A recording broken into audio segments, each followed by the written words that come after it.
Let me start before we ask questions. Today, rare occasion, we have something to announce before we have to handle questions.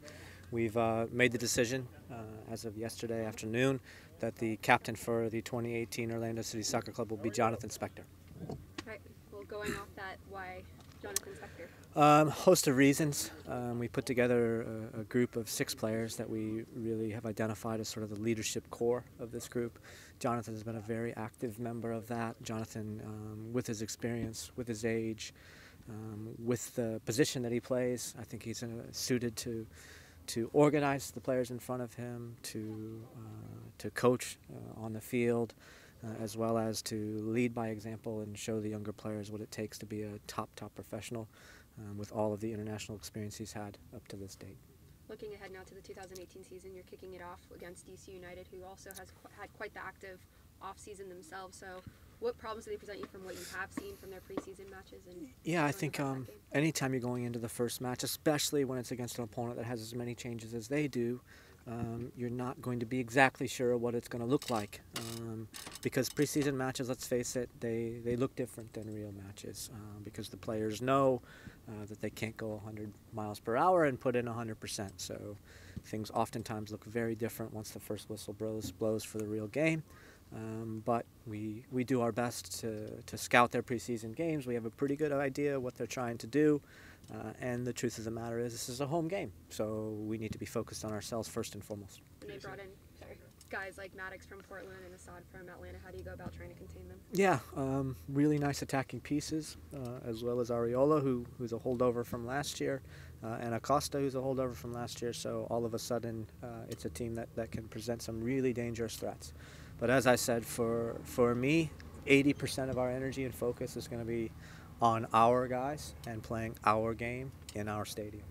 Jason, outside of wearing the captain's armband, what do you look for out of your captain? We need John, as I said earlier, we need him to be a coach on the field.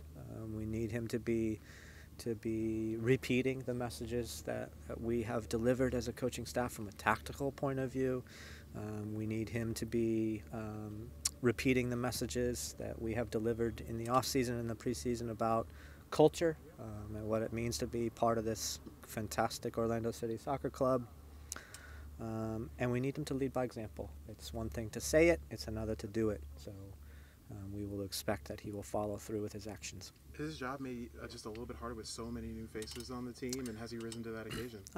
Yes and no. I think that it's sometimes easier to lead and to communicate with new players because they're hungry and they're here and they're a little bit more of a blank slate. So I look at everything that's happening this year as a fantastic opportunity for all of us involved. Coach, obviously much of the offseason was built on rebuilding the squad. How much of, I guess, the emphasis has been on making this season a playoff season for you guys? Do the players understand that going into Saturday and starting up? I think that this is a common misconception of sports fans in general and soccer fans in particular and people that have never been in an elite performance field working with a team, is that if all we're doing is talking about the end result, we will never get there. We need to be focused on all of the details that need to happen on a day-to-day basis and let the end result be there. We know it's there, but we don't need to be talking about it every single day. We need to be talking about everything that we need to do to improve day by day. And if we do that, we have no doubts that we have the quality in the room to get to the goal that we want to get to. Even though you've seen all the practices, all the preseason, how curious are you to see what this team is going to look like when the lights come on? Yeah, obviously curious is probably not the right word. Excited, because I have seen through the preseason matches some really, really electrifying and pleasing performances. And so I know the capability of the group. And there is a little bit of mystery still involved because we have quite a few players actually that we've signed and are here that aren't available yet. And so I think there's every possibility that we will look like one team on opening day and another team a month and a half in. And so that's exciting as well. Do you think this team's just going to slowly get stronger as the season goes on, as more players become available? That's the absolute objective. In my experience in this league, it is not the team that starts out the year that wins the league. It is the team that finishes the year the best that wins the MLS Cup. Obviously, Sasha's not going to be here for Saturday or the week after, and players coming in from injury and getting match fit ready. How likely is it that we might see different lineups the first couple weeks of the MLS season? I think it's somewhat likely. Unless we do really well. Because I have no hesitation about sticking with the guys that perform. And that's the way I think it needs to be. Jason, what are the emotions for you in opening day? We heard you say excited because of what you guys have done in the offseason. It's absolute excitement. It's of course anxiety. I'm a nervous person by nature. I'm a thoughtful person. I overthink things, and so the first day, of course, has all those emotions involved about can we put it all together and how quickly can we get that done. What's your game day routine? What's my game day routine? Typical that I wake up, I try to sleep in as best I can, but typical I wake up and go for a run.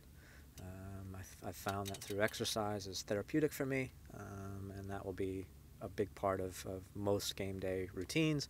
Oftentimes my son has soccer games. I like to go to those as well in the mornings, and then it's usually come back, get a lunch, get a nap for a couple of hours, hour and a half or so, and then head to the stadium pretty early.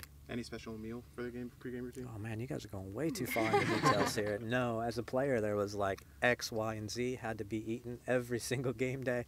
As a coach, not so much. What's the update with Coleman, Yuri, and Sane? Are they match fit ready? Or No. There's some players, and I think we should be clear on this so that we're not trying to be seen as deceiving anybody. From our point of view, we have no problem with saying that Dom Dwyer is not available, Joshua Coleman is not available, Oriol Rosell is not available, Dylan Powers is not available. Who else? But we do believe that a player like Lamine Sane could be available.